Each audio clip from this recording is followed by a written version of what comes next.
tingkatkan tekad, kuatkan hati. Negeri ini memanggilmu kawan. Belajar bergerak berbagi untuk negeri. Guru penggerak majukan pendidikan. Guru penggerak menghamba pada murid. Kreatif rancang pembelajaran. Hargai potensi, tingkatkan prestasi. Lahirkan profil pelajar Pancasila. Belajar bergerak berbagi untuk negeri. Kita menjalin kolaborasi. Belajar bergerak berbagi untuk negeri. Demi bakti pada Ibu Pertiwi. Puji syukur kita ucapkan kehadirat Allah Subhanahu wa Ta'ala yang telah memberikan kesempatan dan kesehatan kepada kita sehingga kita dapat hadir di ruangan yang berbahagia ini. Serta salawat dan salam kita hadiahkan ke arwah junjungan kita Nabi besar Muhammad Sallallahu Alaihi Wasallam yang berlapaskan Allahumma sholli ala Sayyidina Muhammad wa ala ali Sayyidina Muhammad. Yang terhormat Bapak Kepala Sekolah, yang terhormat Bapak-bapak, Ibu-ibu selaku tenaga pendidik di SD 068 Bumbio ini. Adapun acara kita pada pagi menjelang siang ini adalah acara KKG SDN 068 Bumbio dengan materi menyebarkan pemahaman dan penerapan budaya positif. Saya perkenalkan di sini, saya sebagai moderator Ibu Desendaya Nasution dan pematerinya adalah Ibu Risna Yunita SPD selaku calon guru penggerak angkatan ke-10 Kabupaten Mandailing Natal. Dengan dibukanya acara ini, mari kita ucapkan dengan ucapan Bismillahirrahmanirrahim. Dengan dibukanya acara ini, semoga nanti acara kita ini berjalan dengan baik, berjalan dengan lancar. Apa nanti yang disampaikan oleh umat pemateri dapat kita ambil hikmahnya dan dapat kita praktekkan untuk di kemudian hari. Demikianlah pembukaan dibawakan oleh operator itu saya sendiri. Acara yang kedua adalah acara presentasi budaya positif oleh pemateri Ibu Risna Yunita SPD selaku calon guru penggerak angkatan ke-10 Kabupaten Mandailing Natal. Kepada Ibu pemateri kami beri waktu dan kesempatan dengan hormat.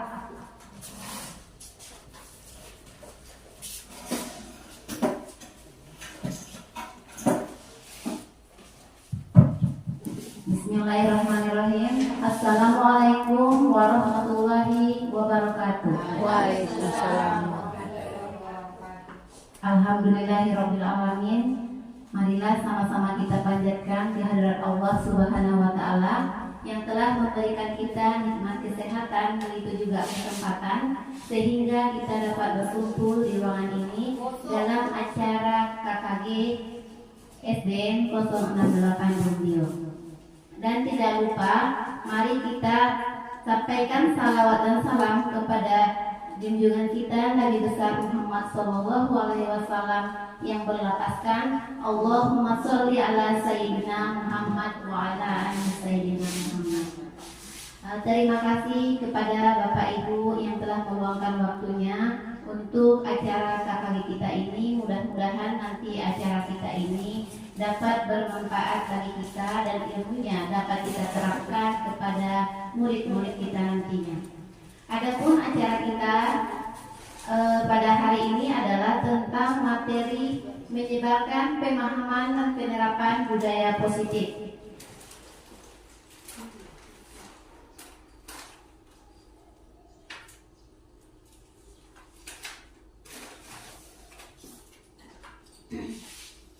Jadi di sini konsep inti budaya positif nanti kita mulai dari awal sampai akhir nanti kita berbicara tentang perubahan paradigma belajar. Seterusnya disiplin positif, Kemudian nilai-nilai kebajikan, kebutuhan dasar manusia, motivasi perilaku manusia, posisi kontrol guru, keyakinan kelas, dan segitiga restitusi.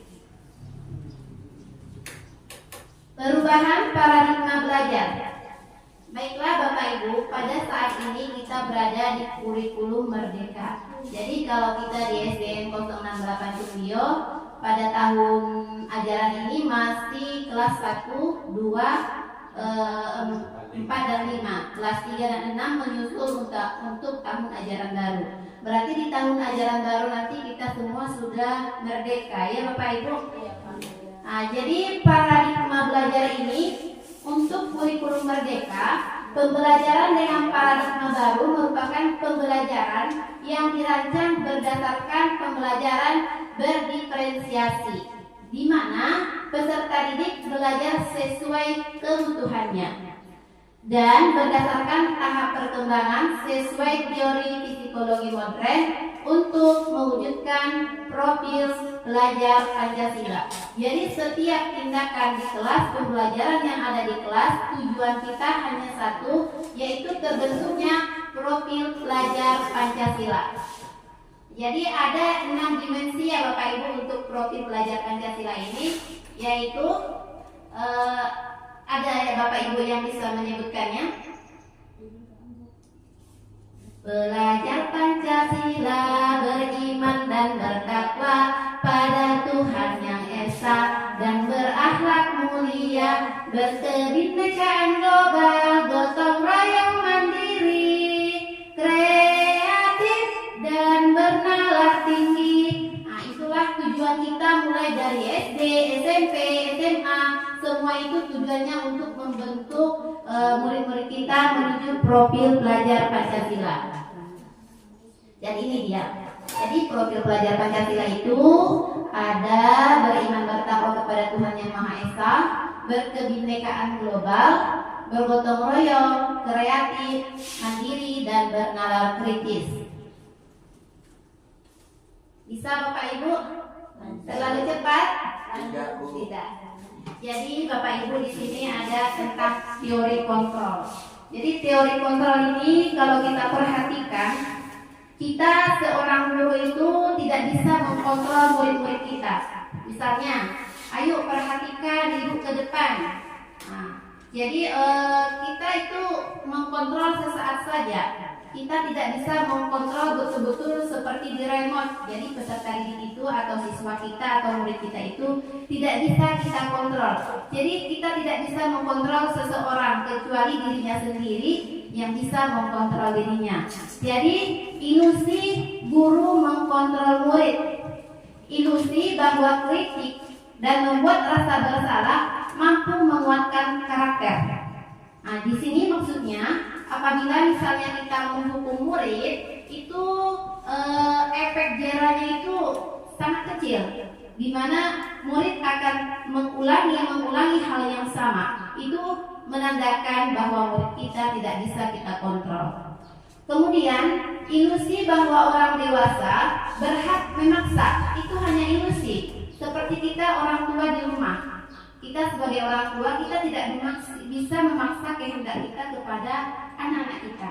Begitu juga kepada murid-murid kita di kelas. Jadi kenapa mereka kadang-kadang kalau kita ajak itu mau saja, itu untuk sementara saja. Kalau tidak ada kontrol, tidak ada pantauan, anak-anak kembali lagi ke semula. Jadi kontrol itu tidak ada membekas di hatinya. Kalaupun diberi hukuman tidak membuat efek jerah. Karena kalau kita perhatikan, siapa anak yang tidak mengerjakan PR, besoknya itu juga yang tidak mengerjakan PR. Besoknya itu juga. Dari kelas 1 dia sampai kelas 6 itu juga. Mana anak kita yang misalnya mendapat peringkat kelas, itu juga orangnya. Padahal perlakuan kita di sekolah ini ada beberapa guru tentu sudah menuntun anak ini untuk ke arah yang lebih baik, tetapi kita tidak bisa mengkontrol dia, tidak bisa mengkontrol murid ini. Berarti dapat kita simpulkan kalau seseorang itu tidak bisa kita kontrol kecuali dirinya sendiri yang mengkontrol dirinya. Jadi di sini mengubah paradigma stimulus respon ke pendekatan teori kontrol. Kelihatan Bapak Ibu? Nampak Bu, jelas. Terlalu kecil.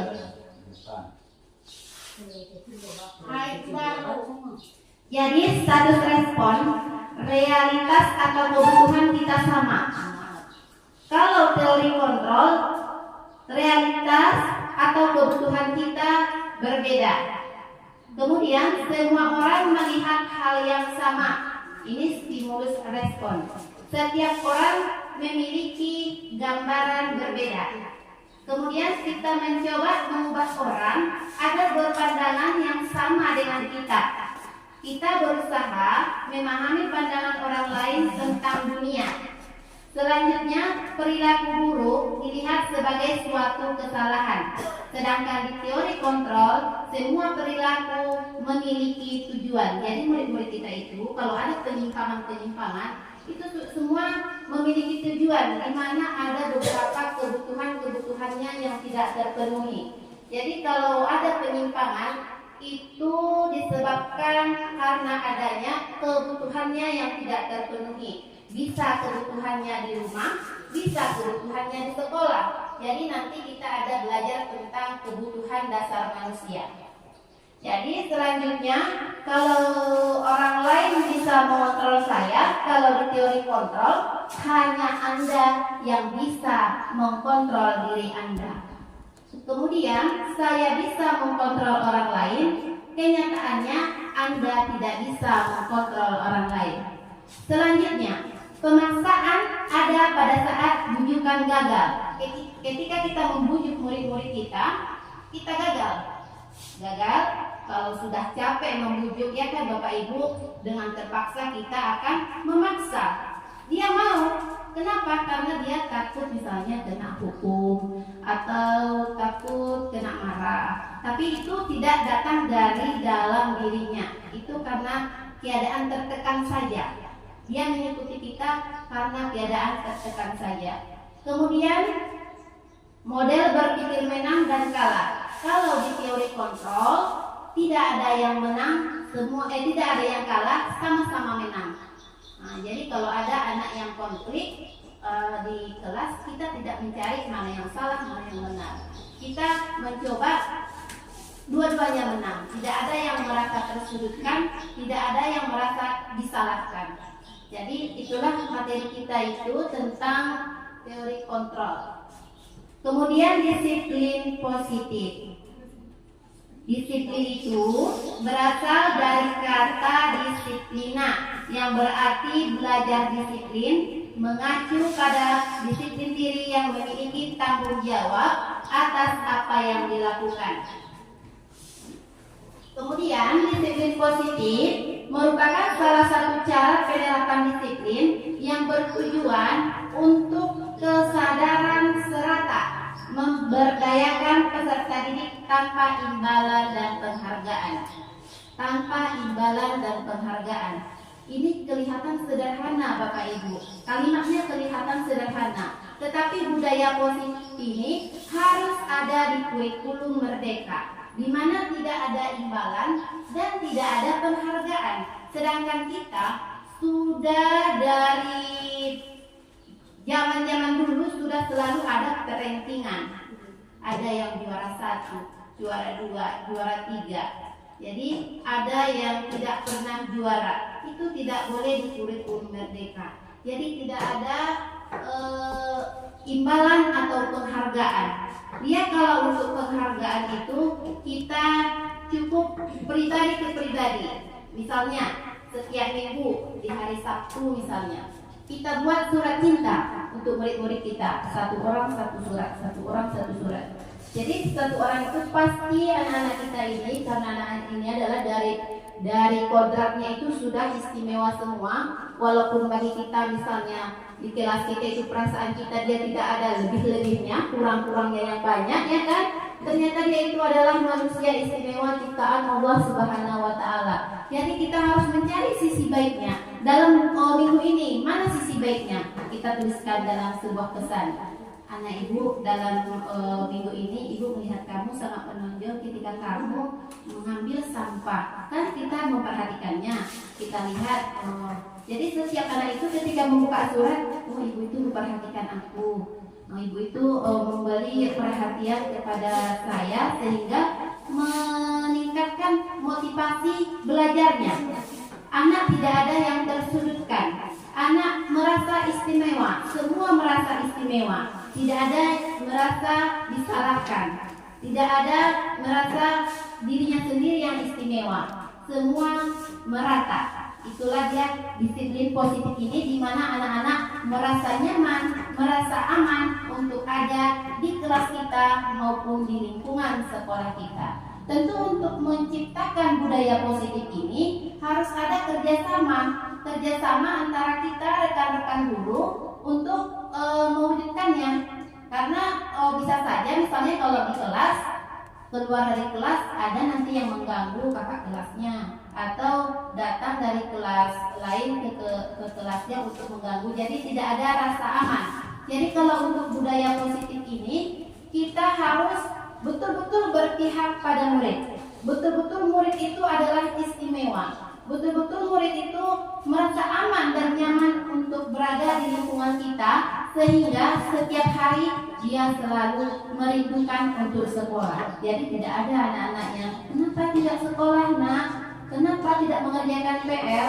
Kenapa tidak menulis? Itu semua kita membangkitkan motivasi belajarnya, sehingga tanpa kita paksa dia sendiri yang datang ke sekolah kita karena budaya positif tadi. Betul-betul sekolah ini adalah sekolah yang dirindukannya. Jadi untuk budaya positif ini ada beberapa nilai kebajikan. Nilai kebajikan ini adalah nilai yang disepakati bersama, lepas dari suku bangsa, agama maupun latar belakangnya. Maksudnya ini walaupun dari berbeda suku, berbeda agama, berbeda bahasa, itu semua sudah setuju kalau ini adalah nilai-nilai kebajikan yang perlu kita kembangkan. Untuk yang profil pelajar Pancasila itu adalah kurikulum kita yang semua tujuannya adalah membentuk murid yang berprofil pelajar Pancasila. Sedangkan secara internasional itu di primary years program ini adalah program internasional, di mana dalam program internasional nilai-nilai kebajikan yang perlu kita tanamkan kepada murid mulai dari toleransi, rasa hormat, integritas, mandiri, menghargai, antusias, empati, keingintahuan, kreativitas, kerjasama, percaya diri, dan komitmen. Jadi ini IB Primary Year program ini adalah program internasional. Semua negara sudah mengakui, mewajibkan kalau ini harus ada di sekolah di usia anak dari 6 sampai 18 tahun. Ini harus betul-betul ditanamkan kepada murid-murid kita. Kemudian keterampilan hidup. Jadi di sini ada juga kebajikan-kebajikan yang menuntut anak untuk berketerampilan hidup, di mana nilai kebajikannya dapat dipercaya. Kemudian lurus hati, pendengar yang aktif, tidak merendahkan orang lain, dan memberi yang terbaik dari diri. Jadi inilah yang harus kita tanamkan pelan-pelan kepada murid, sehingga nilai-nilai kebajikan ini tertanam betul dalam peserta didik kita. Karena apa Bapak Ibu? Kita sekarang berada di dunia global, di mana pengetahuan itu bukanlah guru satu-satunya yang menjadi sumber ilmu. Sangat banyak sumber-sumber ilmu yang lebih pintar dari kita. Misalnya internet, apa aja ada di sana, semua ada di sana. Kalaupun misalnya tidak sekolah, anak-anak pintar. Kalaupun misalnya dia mau berjualan, sekarang sudah ada kasir pintar. Sudah bisa dibuatnya sebesar apapun usahanya, walaupun dia tidak bisa menambah mengkali, sudah ada aplikasi. Jadi semua itu sudah serba kita itu dimanjakan oleh teknologi.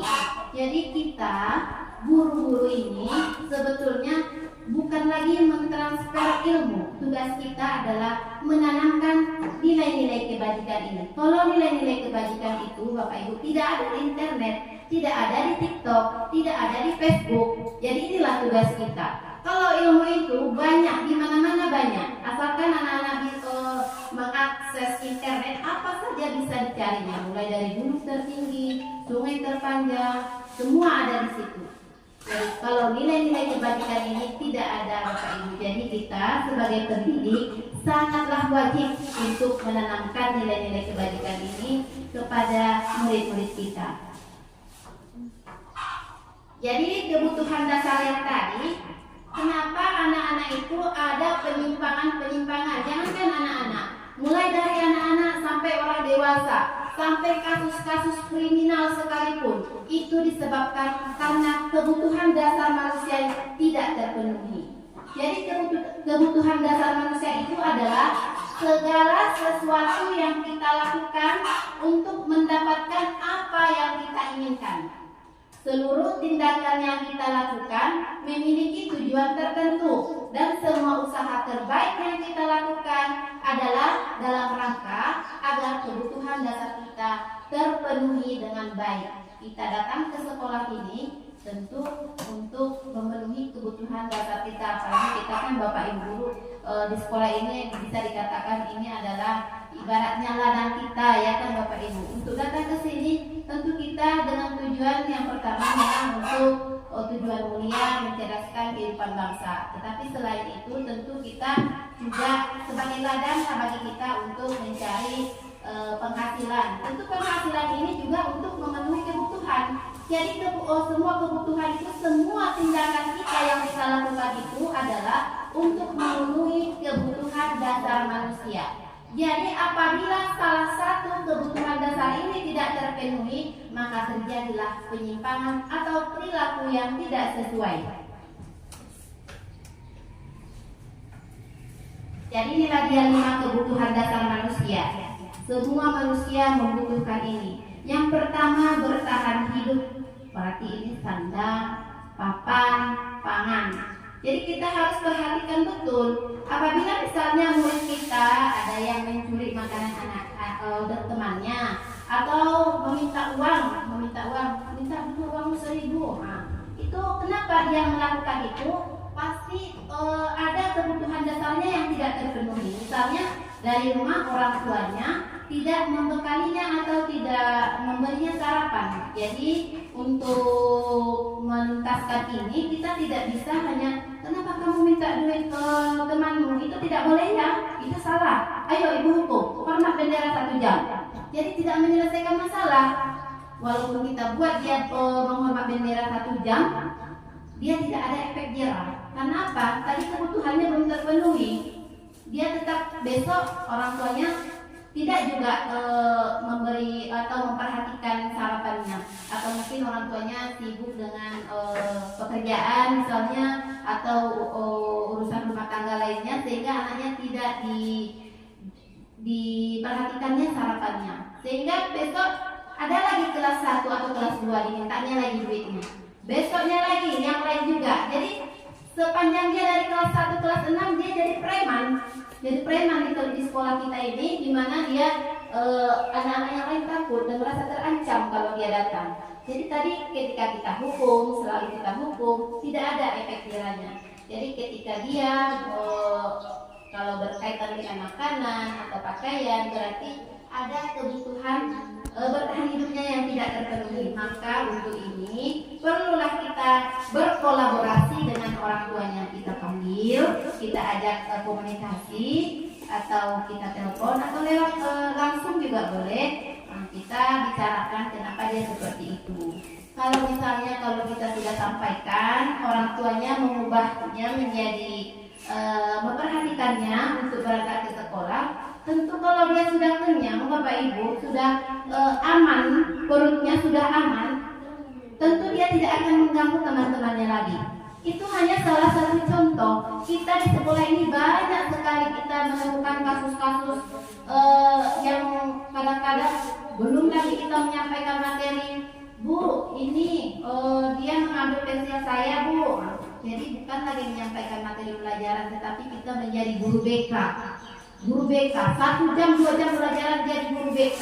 Itu saja, besok lagi. Jadi pulang sekolah kita bukannya kalau dibilang guru itu enak, pulang sekolah ternyata selain energi fisiknya, energi mentalnya luar biasa Bapak Ibu, sangat terkuras, sehingga begitu pulang sekolah terasa sangat capek, ya kan Bapak Ibu.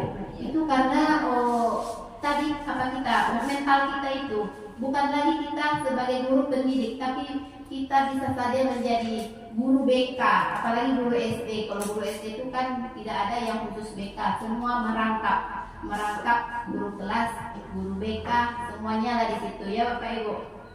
Kemudian kasih sayang. Kalau kita perhatikan murid-murid kita itu, coba kita perhatikan Bapak Ibu. Misalnya orang tuanya kalau masih lengkap, ada ayah, ada ibu, lengkap kedua-duanya. Kemudian sangat memperhatikannya. Ada juga yang lengkap, ada ayah, ada ibu, tapi tidak memperhatikan anak. Jadi anak-anak yang kurang perhatian ini, jadi dia tidak terpenuhi di rumah dia tidak terpenuhi, maka caperlah dia di kelas. Ini diperhatikan Bapak Ibu. Jadi banyak saja tingkahnya bagaimana supaya kita perhatian kita kepada dia saja. Jadi itulah dia karena dia kurang kasih sayang. Jadi itu juga sangat perlu kita perhatikan, kita dekati anak. Kenapa seperti itu? Kita berikan sentuhan-sentuhan baik di pundaknya. Bagaimana supaya dia merasa kita betul-betul memperhatikannya tanpa dia cari-cari perhatian kepada kita. Kita sudah betul-betul memberi perhatian penuh kepada semua murid-murid kita. Kemudian kebebasan. Kita misalnya membuat soal ini sama.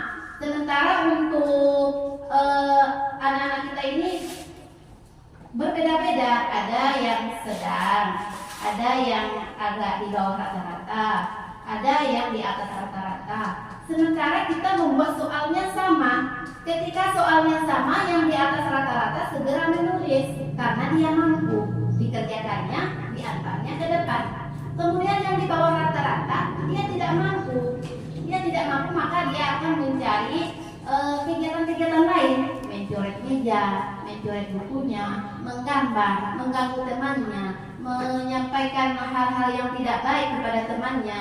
Bagaimana dia supaya ada kegiatannya, supaya tidak membosankan duduk di bangkunya. Banyak saja kegiatannya. Jadi untuk kasus ini kita bisa misalnya membuat soal. Kalau saya di kelas itu membuat soalnya misalnya luas persegi panjang.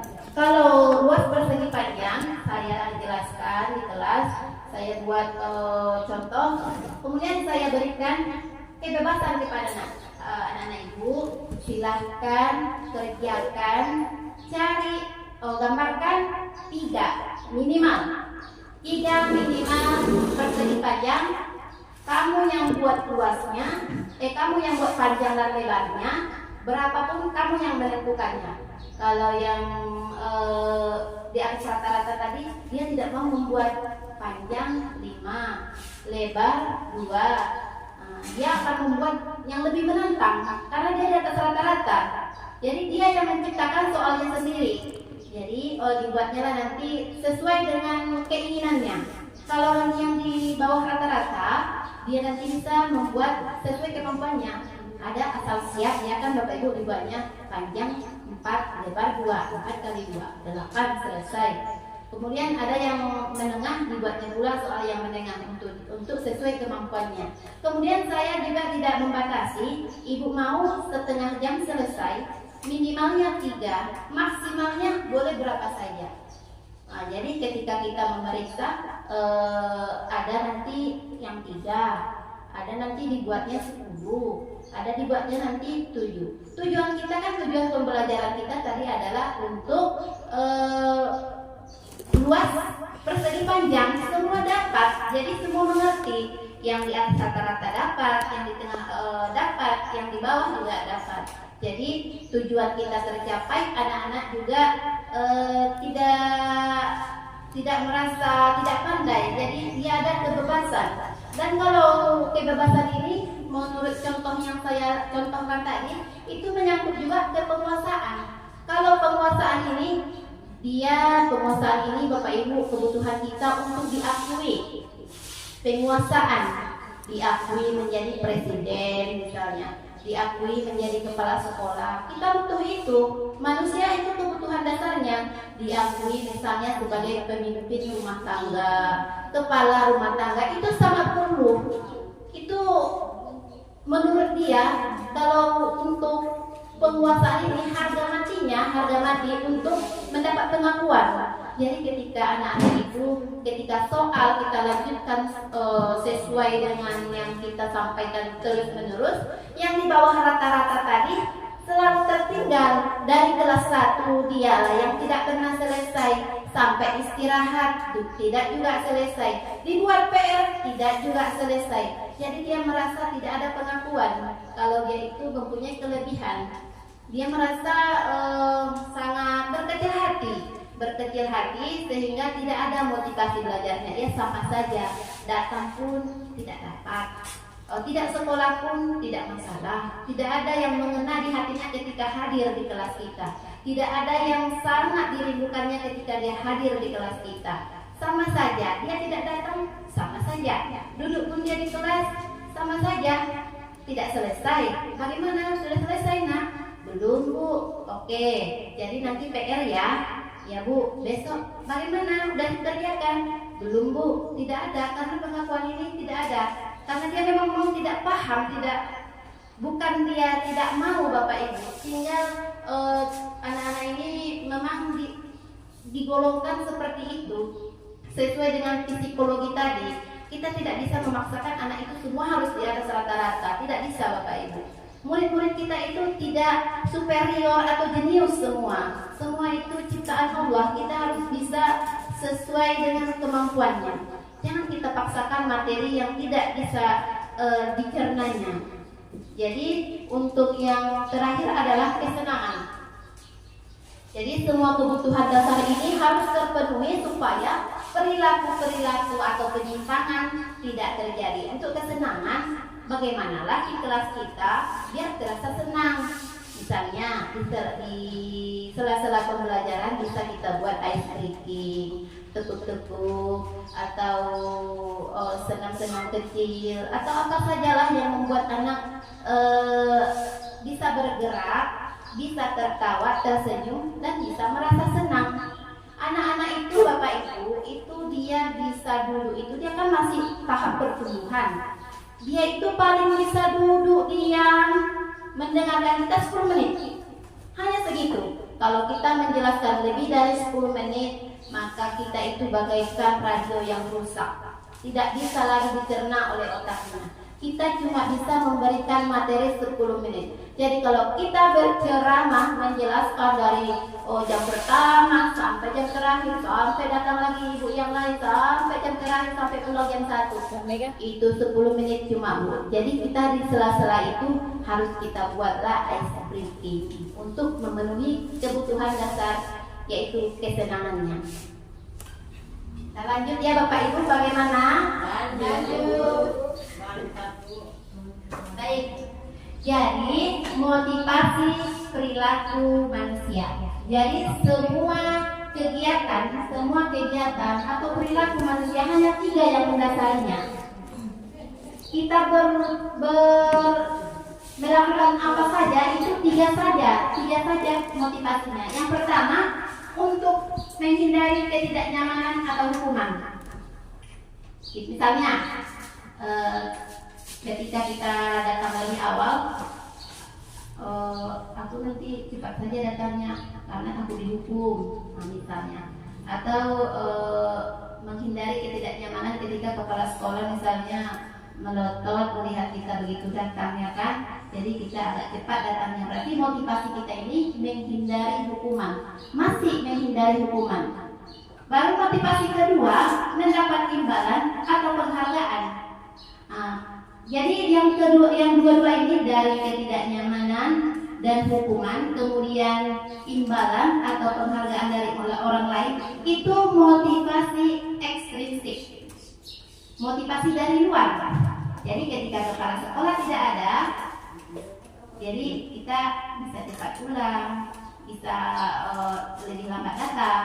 Berarti itu motivasinya masih motivasi ekstrinsik, masih dari luar.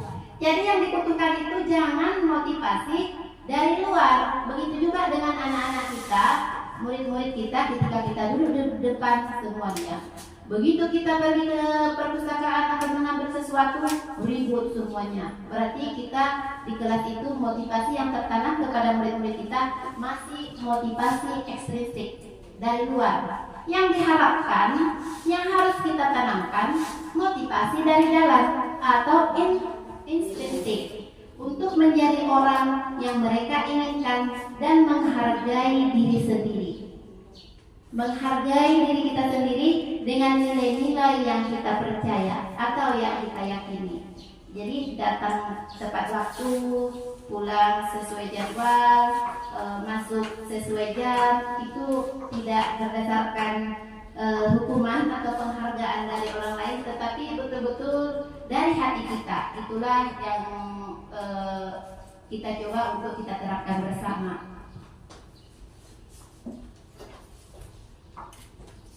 Kemudian hukuman konsekuensi restitusi. Jadi Bapak Ibu, kita sebetulnya hukuman ini kita tidak ada niat kepada anak untuk supaya bagaimana, supaya pokoknya tidak ada niat negatif. Tujuan kita supaya mendisiplinkan murid kita.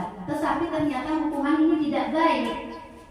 Kita menyangka kalau dihukum dia jerah, dan kenyataannya dia terlambat hari Senin, tidak kita bolehkan masuk di luar pagar. Besok dia lagi, Senin depan dia lagi, Senin depan dia lagi. Berarti hukuman kita itu tidak ada manfaatnya, tidak membuat efek jerah.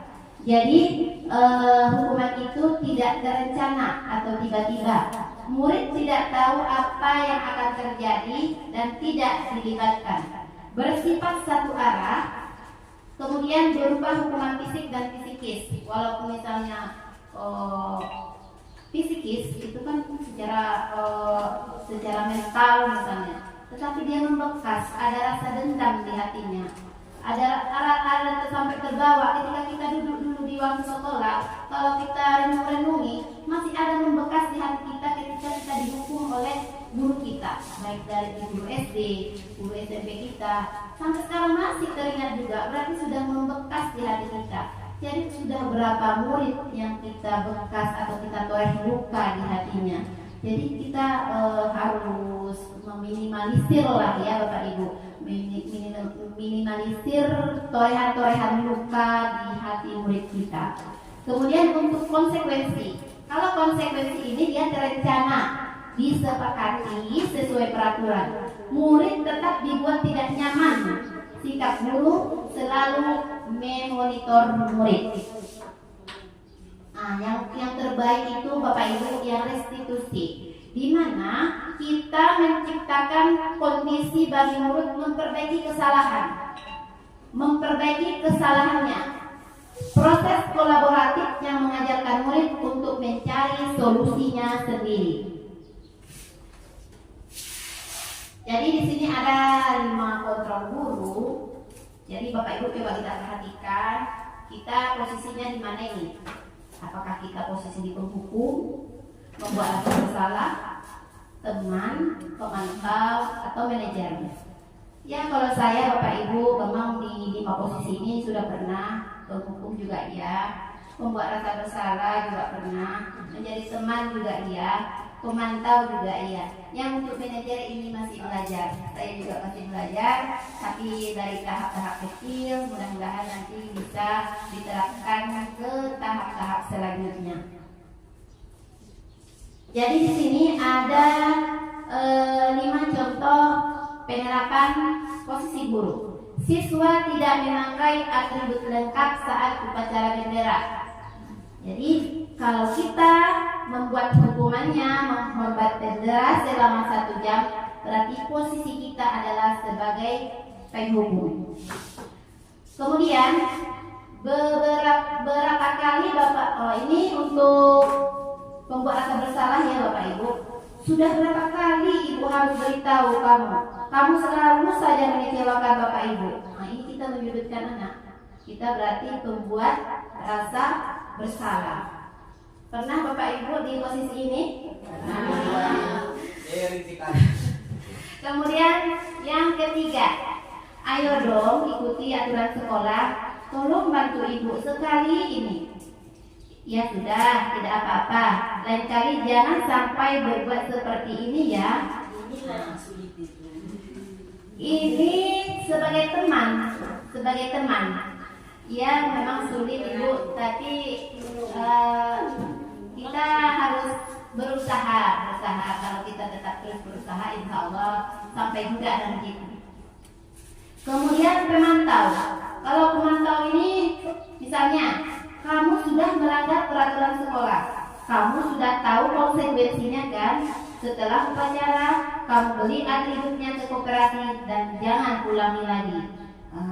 Kalau di teman atau pemantau ini lebih positif di pemantau Bapak Ibu. Kalau di pemantau memang dia kan salah, jadi dia tidak memakai atribut. Untuk memecahkan masalah ini tentu kita cari solusi. Kita suruh dia membeli atribut. Nah, tentu kan dijadikannya. Tentu untuk minggu depannya sudah lengkap dia, jadi tidak terjadi lagi kesalahan yang sama. Tapi untuk yang sebagai teman ini, kalau ini kita sampaikan kepada murid kita, palingan iya Bu, katanya ya kan. Nah, nanti kalau pelaksanaannya belum tentu. Tapi kalau kita suruh langsung beli, jadi tentu dijahitkan ya atributnya kan untuk kedepannya tidak terulang lagi kesalahan yang sama. Tetapi yang betul-betul harus posisi yang paling positif adalah yang kelima. Inilah posisi yang paling positif. Apakah kamu tahu kesalahanmu? Kira-kira bagaimana kamu memperbaiki kesalahan ini? Kita menanyakan langsung kepada murid. Dia yang bersalah, dia mencari solusinya, dan dia yang menuntaskannya. Kita sebagai manajer saja, kita sebagai penuntun saja, atau sebagai among kepada murid-murid kita. Ini Bapak Ibu, saya kecewa sekali dengan kamu. Kira-kira ini posisi mana Bapak Ibu? Dari 5 tadi, masih ingat Bapak Ibu? Ya, pembuat rasa bersalah. Kamu tidak pernah melakukannya dengan benar. Bagaimana Bapak Ibu? Iya, berarti pembuat rasa bersalah. Apa rencanamu untuk menyelesaikan masalah ini? Iya, bagus ya Bapak Ibu. Berarti materi kita ini dipahami ya Bapak Ibu. Ayo lakukan demi Bapak atau Ibu ya. Teman-teman, iya Bapak Ibu, bagus ya. Kamu tidak pernah mendapat nilai jika tidak mengerjakan tugas.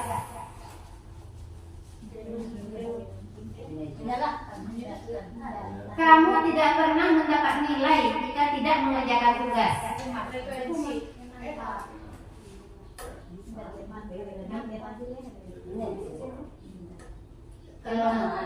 Ya, ini di posisi pemantau. Dia sebagai konsekuensi kan jelas Bapak Ibu, kalau dia tidak mengerjakan, tentu dia tidak mendapat nilai.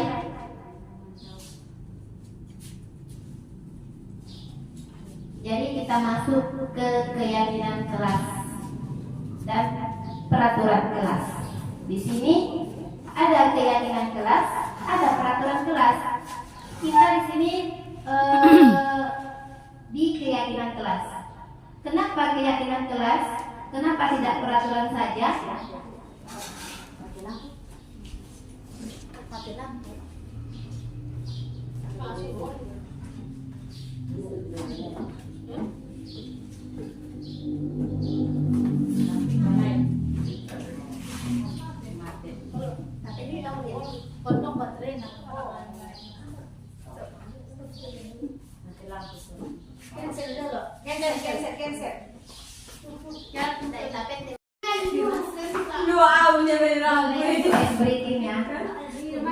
Oke.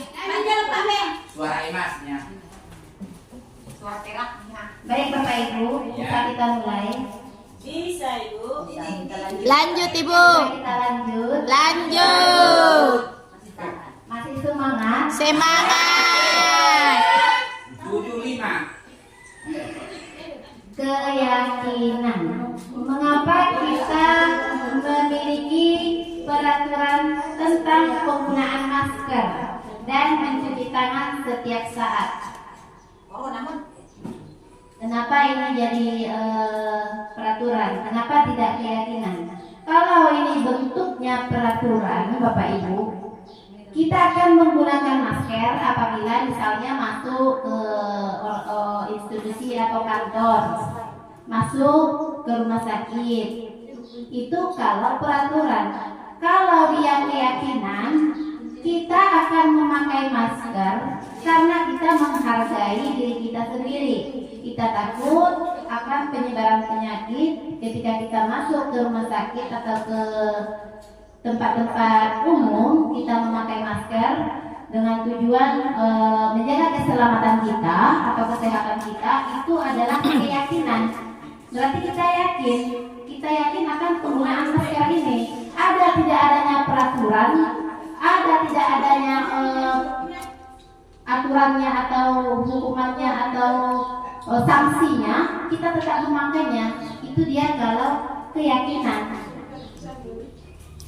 Kemudian, mengapa kita memiliki peraturan tentang penggunaan helm pada saat mengendarai kendaraan roda 2 atau motor?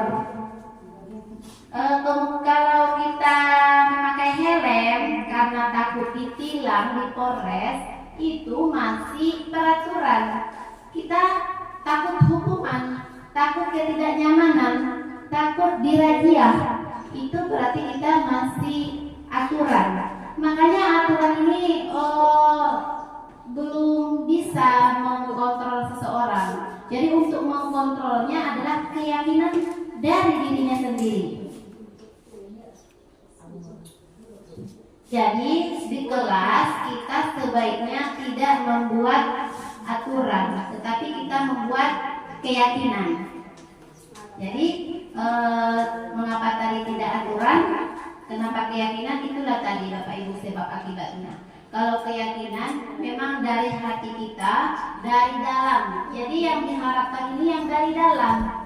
Semua tadi peraturan, hukuman, semua konsekuensi yang dibutuhkan itu adalah kesadaran intrinsik atau dari dalam. Maka di kelas itu kita menggali potensi anak dengan menanamkan keyakinan tadi, keyakinan untuk aturan-aturan yang datang dari murid itu sendiri, bukan kita yang membuat peraturan, tapi sudah menjadi kesepakatan. Jadi di sini nanti ada video sebentar ya Bapak Ibu. Sebentar.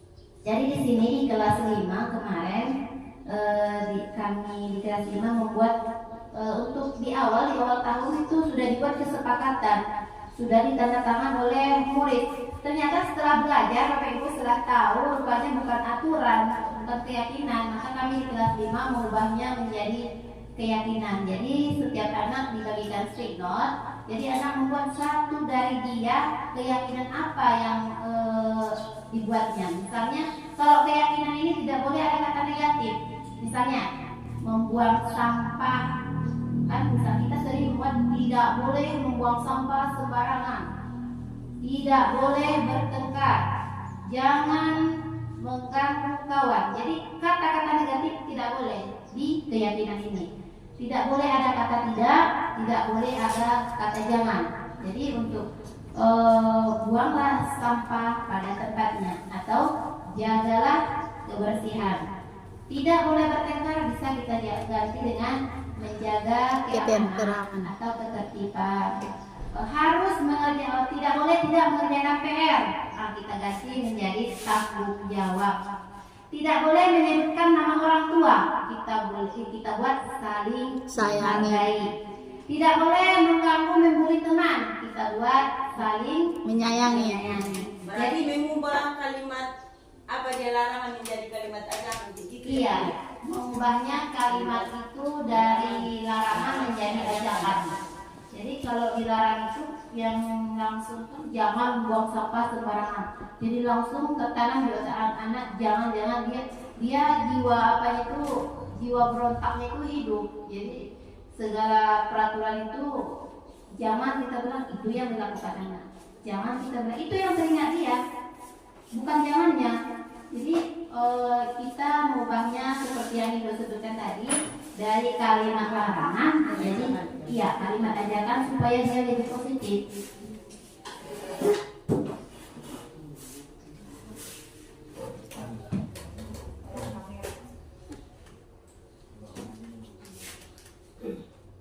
Kita persingkat aja ya Bapak Ibu, kebetulan ini sudah mendekati waktu zuhur.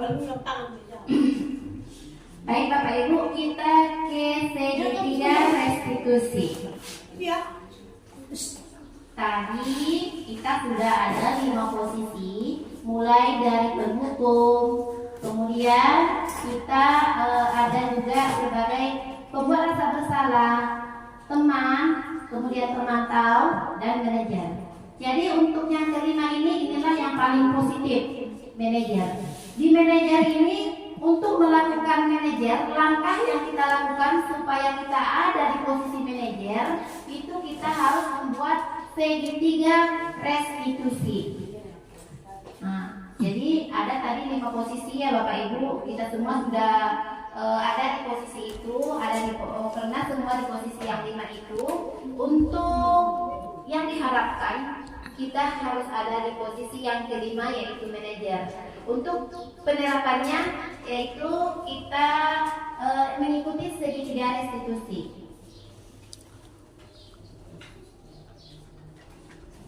Yang pertama, menstabilkan identitas. Menstabilkan identitas ini kita bisa membuat kata yang menstabilkan anak. Jadi supaya dia ketika dia berbuat salah, dia tidak merasa gugup, dia tidak merasa takut. Kita stabilkan dulu mentalnya. Kita bisa berkata, berbuat salah itu tidak apa-apa. Tidak ada manusia yang sempurna. Saya juga atau ibu juga pernah melakukan kesalahan. Kita bisa menyelesaikan ini. Bapak Ibu tidak tertarik mencari siapa yang salah, tapi Bapak Ibu mencari solusi dari permasalahan ini. Kamu berhak merasa begitu. Apakah kamu sedang mencari teman yang baik buat dirimu sendiri? Nah, jadi dengan begitu anak merasa dekat, merasa betul-betul kita dekati, bukan merasa takut. Sehingga dia akan membuka diri kepada kita. Apapun masalahnya nanti dia akan menceritakan kepada kita. Karena dia sudah stabil psikisnya. Tidak ada rasa gugup, tertekan, tidak ada, dia betul-betul menganggap kita itu bisa sebagai tempat curhatnya, gitulah Bapak Ibu ya. Kemudian kita validasi, kan dia tadi salah, tapi kita tidak boleh menyudutkannya. Jadi padahal kamu bisa melakukan yang lebih buruk dari ini ya. Kamu pasti punya alasan mengapa melakukan itu. Kamu patut bangga pada dirimu sendiri karena kamu telah melindungi sesuatu yang penting buatmu. Jadi ini kita sebetulnya kalau bisa dikatakan ini menggali kesalahannya, tapi tidak kita sebutkan dia salah. Nah, kita tidak menyalahkan dia, kita cukup menanyakan kamu pasti punya alasan mengapa melakukan itu. Nah, kemudian kita menanyakan keyakinan yang dibuat tadi yang di kelas. Apa yang kita percaya sebagai kelas atau keluargamu, ada nggak keyakinan di keluargamu atau di kelas kita ini? yang kamu langgar. Nah, misalnya ada Bu, misalnya katanya kan nilai-nilai umum apa, bayangkan tentang kelas yang ideal. Jadi sebetulnya ini bagaimana menurutmu supaya kamu itu menjadi orang seperti apa ke depannya? Menjadi orang seperti apa ke depannya? Jadi kamu mau jadi orang seperti apa? Jadi di sini kita menanyakan keyakinan. Jadi kita di sini ada apa ya Bapak Ibu? Contoh kasus ini, contoh kasus skenario-nya kemarin di kelas 5. Kita coba buka ya Bapak Ibu.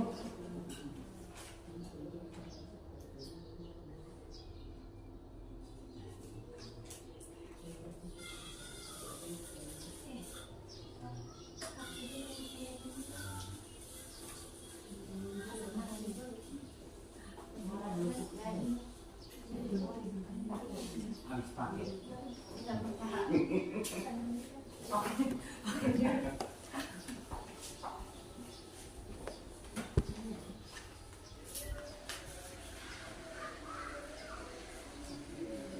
Disconnected.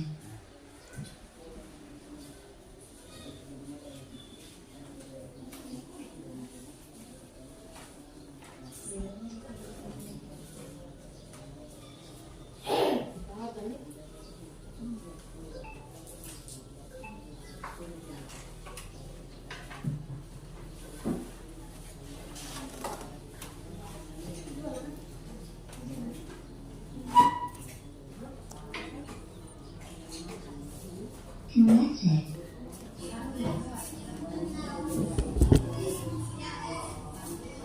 Tinggal masakan saya. Penting sudah kita ada di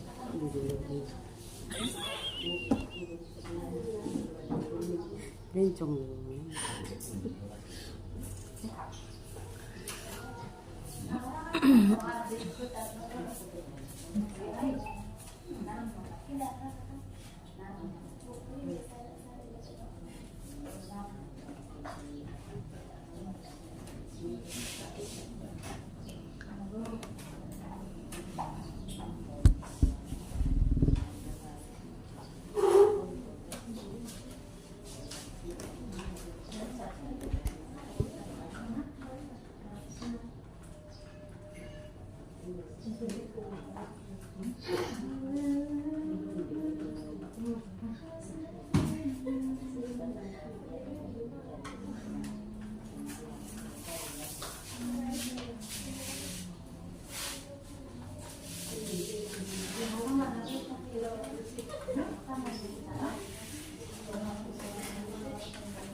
Cuma 2.000 dulu yang dijual. Hah? 2.000 di pensiun kan? 2 meja.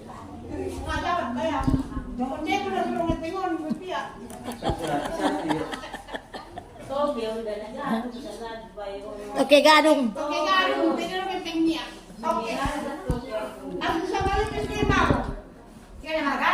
Ay, pakama. Dada mo na toke. Boke.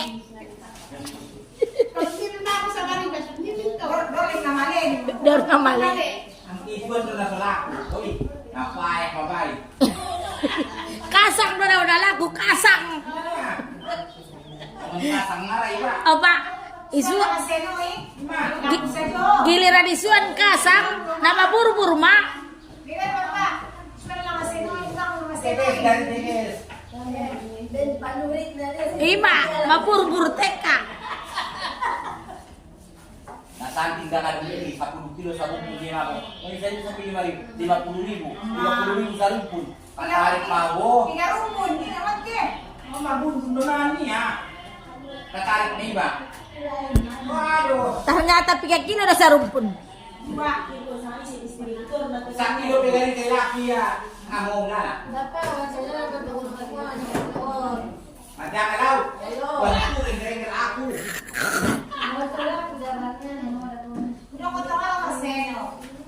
Marsere.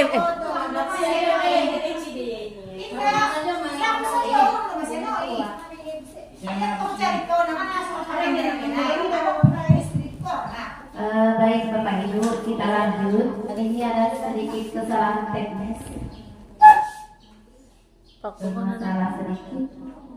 Udah bandara benar Miki. Kok itu? Cabut dulu coba. Terlalu bege. Baik mati.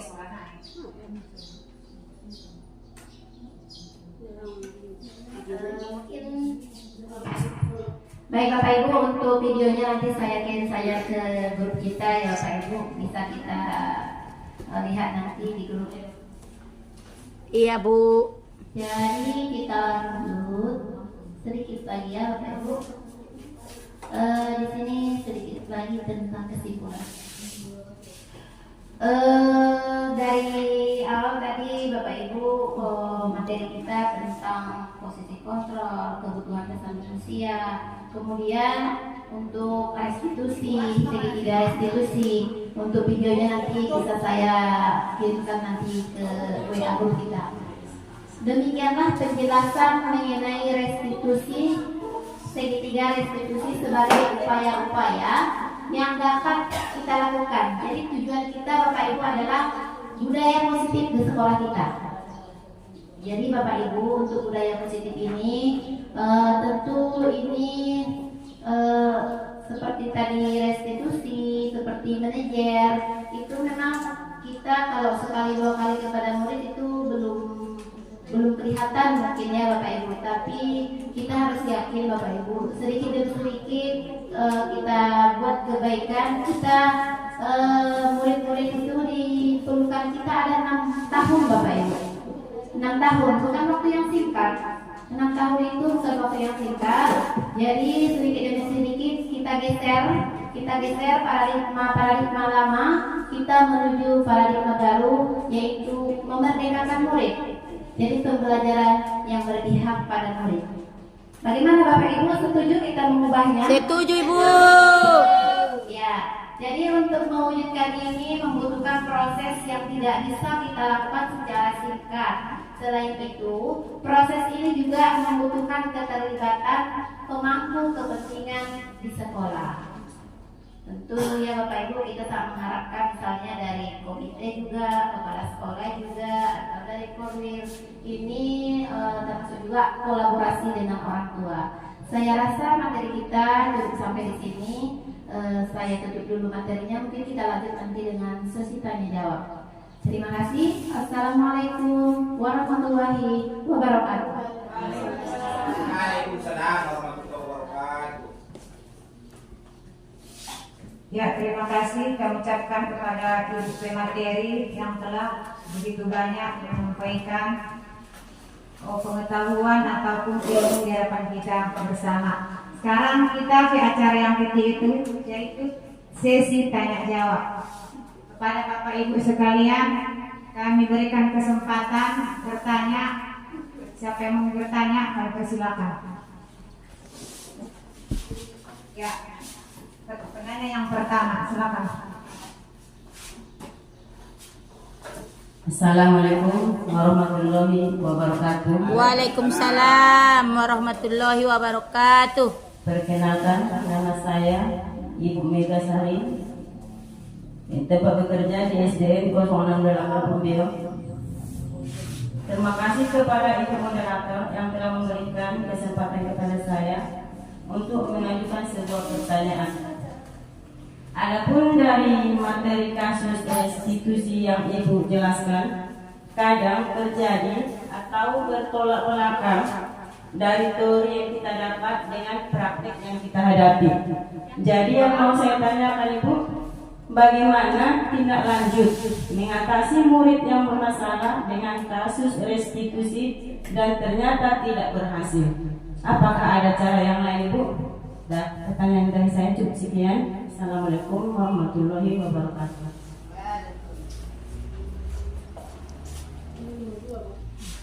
Ya, terima kasih kami ucapkan kepada penanya yang pertama. Sekarang kita berikan kesempatan kepada Ibu Materi untuk menjawabnya. Terima kasih atas pertanyaannya dari Ibu Megasari. Kita sudah melakukan restitusi, sudah dicoba beberapa kali, tetapi ternyata tidak berhasil. Ini kita Seperti yang saya sebutkan tadi, kita itu di sekolah ini, untuk sekolah dasar itu kita ada 6 tahun. 6 tahun dari kelas 1, kelas 2 sampai kelas 6. Kita tidak bisa dengan waktu singkat mengubah budaya positif ini. Kemudian misalnya di masalah pertama misalnya, kita tidak bisa menggunakan restitusi. Coba lagi kedua kali, restitusi juga tidak berhasil. Coba lagi ketiga kali, kita buat juga restitusi, anak juga belum berhasil juga. Ini bisa kita lihat lagi bagaimana pendekatan kita. Tadi kan kita sudah belajar tentang materi, tentang kebutuhan dasar manusia. Kita cek kembali, bisa kita cek langsung, misalnya dengan wawancara dengan anak, atau kita buat jembatan hati, misalnya jembatan hati di mana kita berbicara dari hati ke hati dengan anak itu. Apa sih kira-kira yang mengganjal di hatinya? Kenapa dia berbuat seperti itu? Kalau juga tidak bisa kita dekati anak, kita coba berkolaborasi dengan temannya juga bisa. Karena anak ini agak tertutup. Nah, jadi kita coba tanyakan kepada temannya. Juga tidak dapat, kita coba tanyakan ke orang tuanya. Nah, jadi kenapa restitusi kita itu tidak berjalan, tidak berhasil? Itu berarti kebutuhan dasarnya tadi belum dapat, masih juga belum terpenuhi. Jadi kita cari tahu apa kira-kira kebutuhan dasarnya yang tidak terpenuhi, dan kita cari solusi untuk pemenuhan kebutuhan dasarnya ini. Mungkin kalau sandang, pangan, papan misalnya, itu kan orang tuanya misalnya. Kita tidak harus membelikannya baju, tidak harus membelikannya sepatu, tidak harus membawakannya sarapan, tapi kita cukup berkoordinasi dengan orang tuanya. Nah, atau misalnya untuk kebebasannya, atau juga dengan kesenangannya atau kasih sayang, bisa kita berikan di sekolah ini. Yang tidak dapat diberikan di sekolah ini, yang tidak dapat kita lakukan, bisa kita koordinasi dengan keluarganya. Saya rasa itu mungkin yang bisa dilanjutkan setelah restitusinya belum berhasil. Berarti kita ke pendekatan. Sekian Ibu, bagaimana Ibu? Ya, lanjutkan.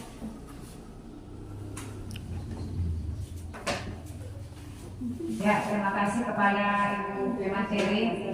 Sekarang pertanyaan yang kedua. Ayo, siapa? Pertanyaan yang kedua.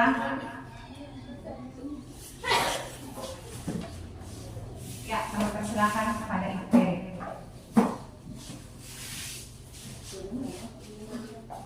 Assalamualaikum warahmatullahi wabarakatuh. Perkenalkan, nama saya Ibu Periani Matondang dari SD 068 Rumio. Tadi Ibu sampaikan bahwa penerapan budaya positif ini sangat penting di dalam kurikulum Merdeka. Dan di sini yang ingin saya tanyakan, bagaimana kita sebagai pendidik bisa menerapkan budaya positif dengan keanekaragaman latar belakang budaya pada murid kita, Ibu. Terima kasih.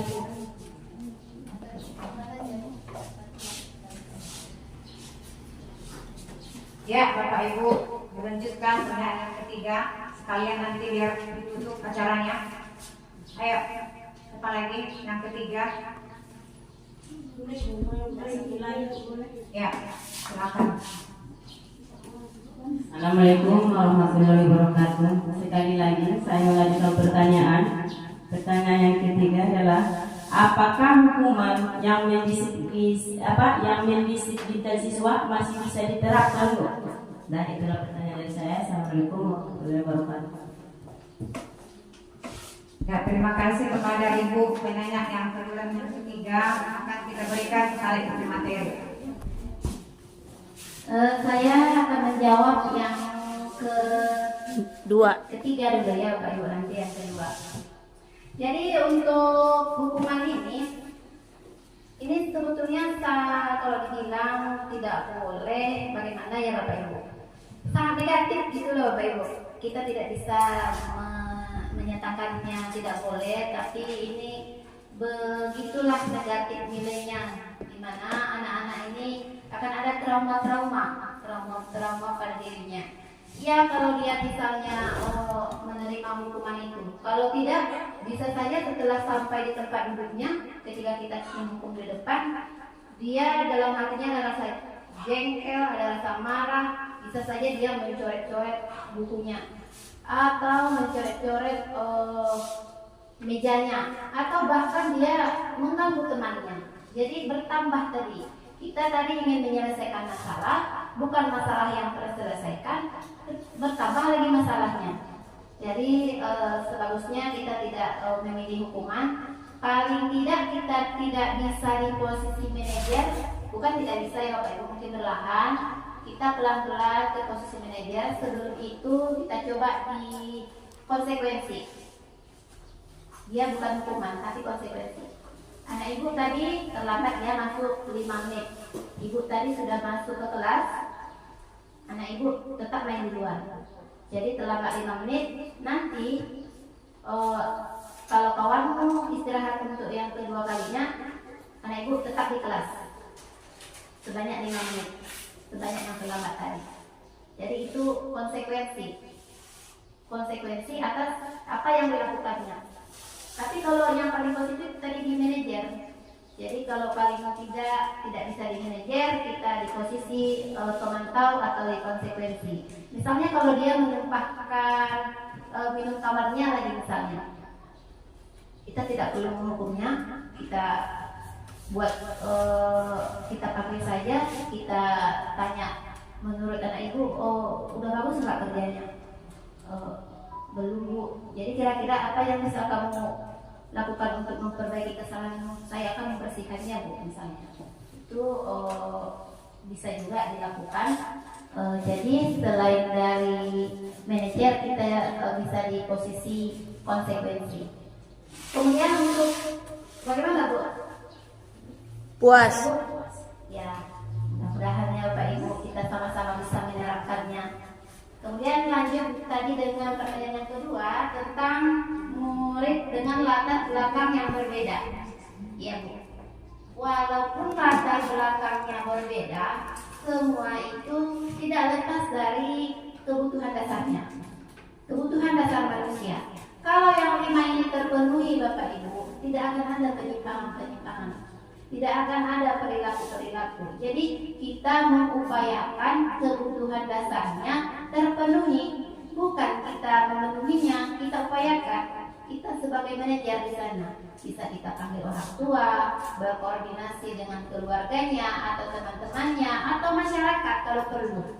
Kita berkoordinasi dengan masyarakat dengan menciptakan lingkungan yang positif, keluarga yang positif, atau bisa kita buat setiap di awal semester itu kita ajak orang tua untuk didudukkan bersama untuk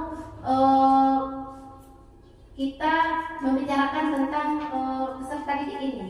Setiap awal semester misalnya, setiap awal semester kita ada bertemu dengan orang tua, kita bicarakan. Jadi kita ada nanti komunikasi berlanjut, atau kita bisa buat WA grup misalnya, WA grup kelas yang di dalamnya orang tua dari kelas kita. Jadi dengan mudah kita bisa berkoordinasi, tidak perlu kan kalau kadang-kadang kalau pemanggilan orang tua itu kadang-kadang di masyarakat kita itu pasti ini anakku mau ada masalah gitu kan. Padahal kita mau menanyakan hal-hal yang sebetulnya bisa ditanyakan langsung walaupun melalui chat atau melalui telepon. Jadi tidak mesti harus panggilan orang tua. Jadi yang perlu kita perbaiki adalah komunikasi untuk bisa berkolaborasi dengan keluarga. Bisa juga berkolaborasi dengan rekan guru, dengan kepala sekolah, komite, juga dengan pemuka-pemuka masyarakat. Saya rasa itu Ibu. Iya. Bagaimana Bapak Ibu? Saya kembalikan ke moderator. Ya, terima kasih Bapak Ibu materi. Selanjutnya ada lagi pertanyaan atau udah pas Bapak Ibu? Pas. Pas, Bu. Pas Bapak Ibu? Sangat puas. Ya, baiklah. Sekarang kita ke acara yang kelima, yaitu penutup. Dari yang kita ambil atau kita amati, kita simpulkan tadi yang disampaikan oleh Ibu pemateri. Saya sebagai moderator yang pertama mengambil kesimpulan satu dari teori kontrol, yaitu anak kita ajak untuk mengontrol dirinya sendiri. Kita ajak dulu anak untuk mengontrol dirinya sendiri, baru kita bisa mengontrol anak tersebut. Yang kedua, kita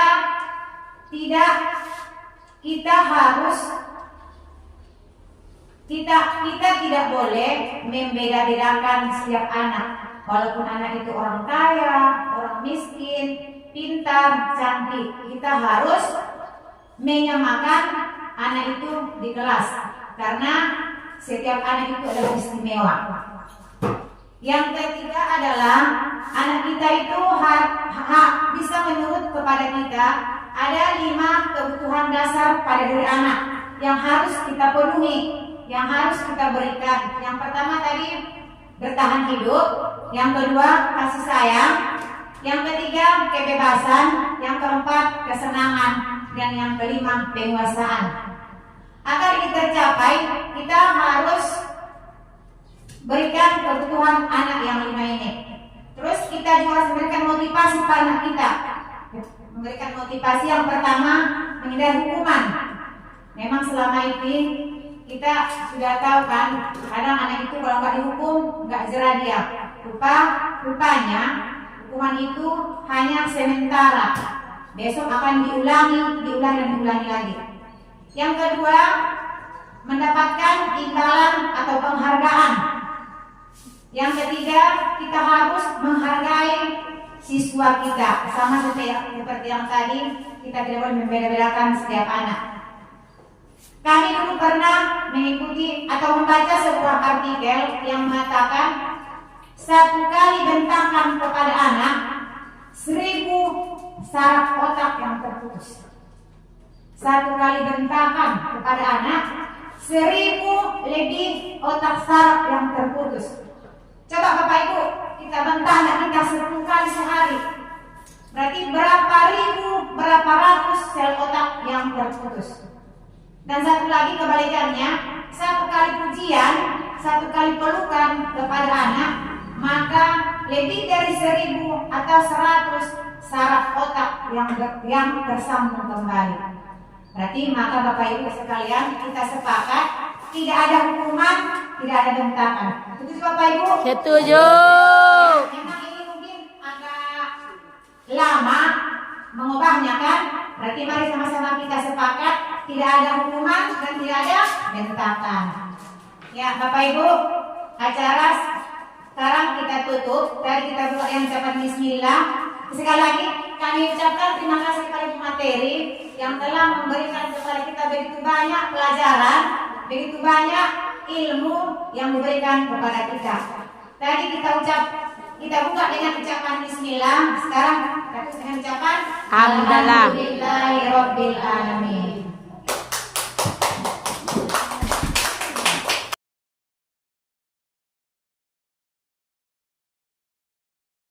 Anak-anak ibu, pada tahun ajaran baru sebelum kita di awal masuk ke kelas 5, anak-anak ibu masih ingat ketika kita membuat kesepakatan kelas? Jadi kesepakatan kelas kita di sini ada 21. Nah, yang pertama tidak boleh bertengkar. Nah, semua kita buat di sini dan ditandatangani oleh anak-anak ibu semuanya. Nah, jadi kesepakatan kelas ini akan kita ganti menjadi keyakinan kelas. Kalau kesepakatan kelas ini kita semua memberikan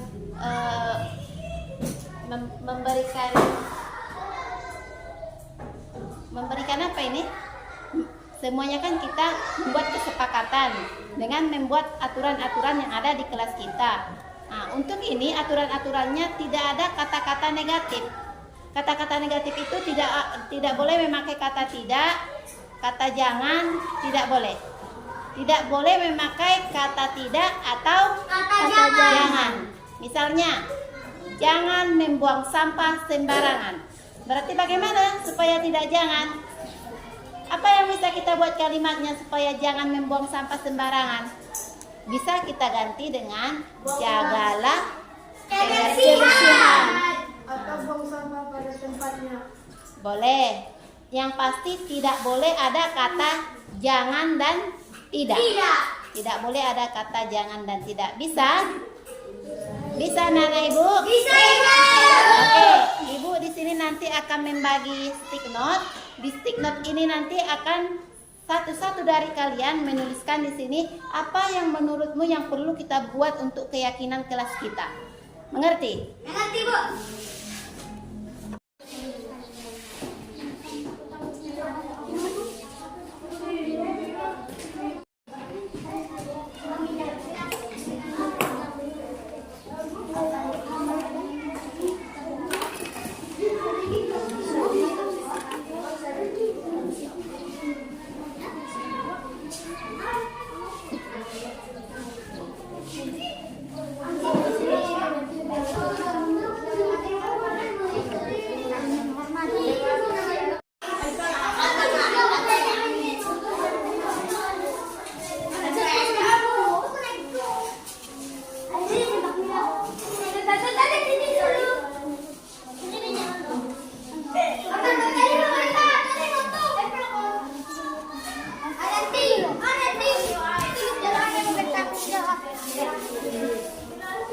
Ako na dyan dari tulisan ko.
Arianti, kamu sedang apa nak? Maaf Bu, saya sedang mengerjakan PR matematika.